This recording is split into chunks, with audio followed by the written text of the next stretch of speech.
আজকে এই যে বন্ধুরা গরুর মাংস রান্না করবো। আজকে আমাদের এখানে গরুর মাংস রান্না করবো। তা গরুর মাংস রান্না করার জন্য কী কী প্রয়োজন হয় ঘরোয়াভাবে সেটা আপনাদের পেঁয়াজ কুচি নিতে হবে। তারপরে আপনি নেবেন হলুদের বাটা, হলুদের গুঁড়া, এই যে হলুদের গুঁড়া 3 চামচ করে গুঁড়ো নিলাম। তারপর আপনি নেবেন হচ্ছে লাগে এই মরিচের গুঁড়া, সব শুধু মশলা তো গুঁড়া মশলা, এগুলো মরিচের গুঁড়া। তারপরে আপনি নেবেন হচ্ছে গরম মশলার পরে, তারপরে দেখা যায় আদা বাটা, এটা আদা বাটা, এই যে আদা বাটা। তারপরে এই যে দেওয়া রসুন বাটা। তারপরে লবণ নেবেন 3 চা চামচ লবণ নেবেন, এই যে লবণ নিলাম। পরিমাণ মতো লবণ নেবেন, যতটুকু মাংস থাকবে ততটুকু অনুযায়ী আপনি লবণ নেবেন। তারপর আপনি তেল দেবেন, আপনি মাংস অনুযায়ী তেল ব্যবহার করবেন। এই যে দেখেন তেল নিচ্ছি। তারপর আপনার যতটুকু আপনার প্রয়োজন ততটুকু আপনি দিতে পারবেন। তারপরে এখন ভালো করে মাখাইবেন।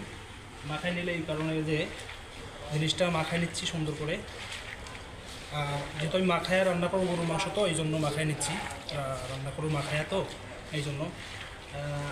তারপর আমি এও দেবো, মরিচ, কাঁচামরিচ দেবো আস্তে আস্তেগুলা। এখন মাখাই নিচ্ছি, সুন্দর করে মাখাই নেবেন।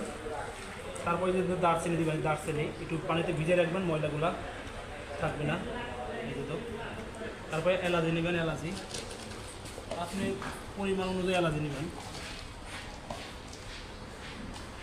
এই জন্য একটু ফাটাই দেবেন মুখগুলা, মুখগুলো ফাটাই দিচ্ছি, মুখগুলো ফাটাই দিলে আর কি ভালো হয়।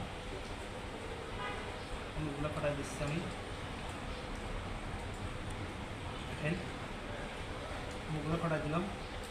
তারপর গোশ নেব, গোশ দেখেন, গোশ নিতেছি,